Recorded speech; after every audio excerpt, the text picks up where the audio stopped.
So after we finalize our floor plan, we'll start going through and we bid it out. And we'll bid out every single part and piece, everything from the lumber to the flooring to the closet shelves. You know, we'll dial everything in that's specific to that floor plan. The reason we do that is because then when our clients decide to go shopping, you know, they have a flooring allowance that is for the exact square footage of their floor plan. They know what they're shopping for. Right? Yep, they have all the solid surfaces where, you know, in their kitchens and bathrooms where they would expect it, and, you know, carpet where they expect it as well. Yeah. So that's the ideal situation where they are literally picking out which kitchen sink they're going to get, what kind of countertops, all of that. But that's not always the case, right? No, that's not always the case. I mean, pre-shopping is kind of an ideal world for the builder because we don't have to deal with any change orders, you know, and the other side is that the client doesn't have to deal with any change orders as well. But when you're building, people change their mind all the time. That's why you build, is to get what you want. Yep. And sometimes you can't feel,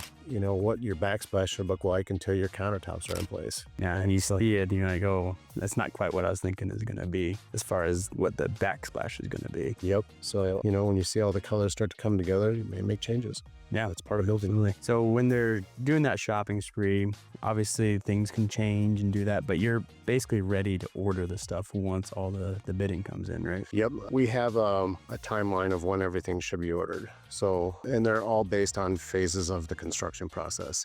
So for example, we have to have our windows ordered prior to digging the foundation, because then we know our windows are going to be here when it's time for when it's ready to go. And in addition to that, all of the sizing of those windows, or what we call rough openings, are available for the frame carpenter.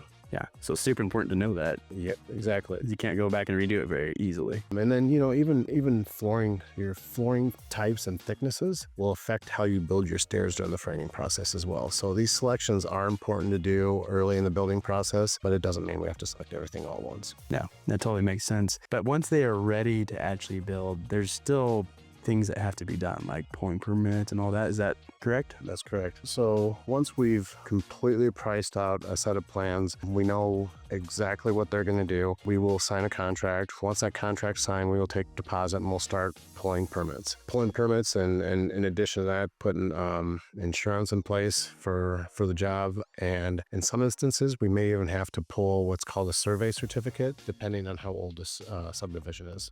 Gotcha. So as you guys can really see, there is a ton of different steps that happen even before you're ready to actually dig the hole and start the foundation. So you really want to make sure you're going to be getting the right builder, because you're going to be with that builder for quite a while, and you want to start out on the right foot. Right, that's a long relationship, so got to make sure that you get along with the person you're going to be working with on your dream home. Absolutely. But now that we've done this, let's hop on back and see the progress on the build that we're currently documenting. So let's wrap it up and go take a look.